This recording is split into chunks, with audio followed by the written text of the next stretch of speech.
Now, again, for those of you who got really through the financial house and you're like, bro, I'm living paycheck to paycheck, that's why we do the budgeting and the tracking transactions first.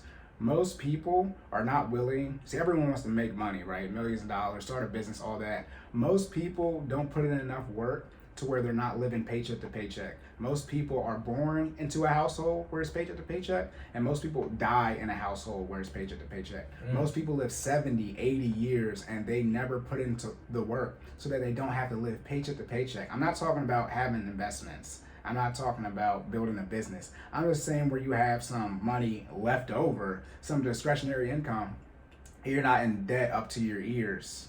Most people aren't willing to put in that work. Right. So that's why you have to focus on budgeting and tracking your transactions first. Obviously, like I said, building the team, mental makeup. But from the financial standpoint, the first two things you need to do is get on a budget and start tracking your transactions. And like I said, you can use Mint for that, Personal Capital, or Every Dollar, or you can reach out to me. You can click the link in the show notes and do the budget template that I made. The links are on there for those apps that I named.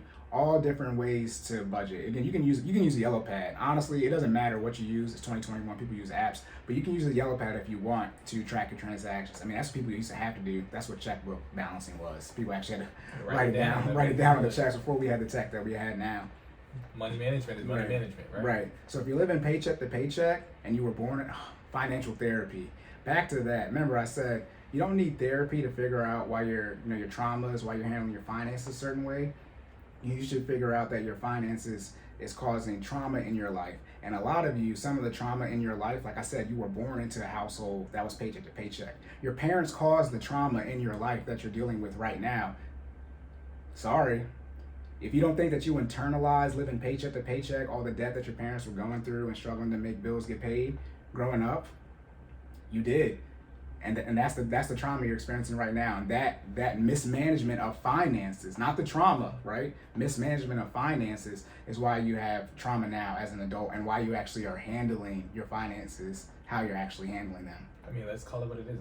It's a learned behavior, right? You've inherited what you saw happening around, during your childhood, and now you are now executing what you know based off of that knowledge, right? Exactly right. Yeah. We're here to break that cycle. Yeah, definitely break the cycle. That's what we're getting to when we get into investment, is generational wealth and legacy. Right now, most of this is just your own wealth building.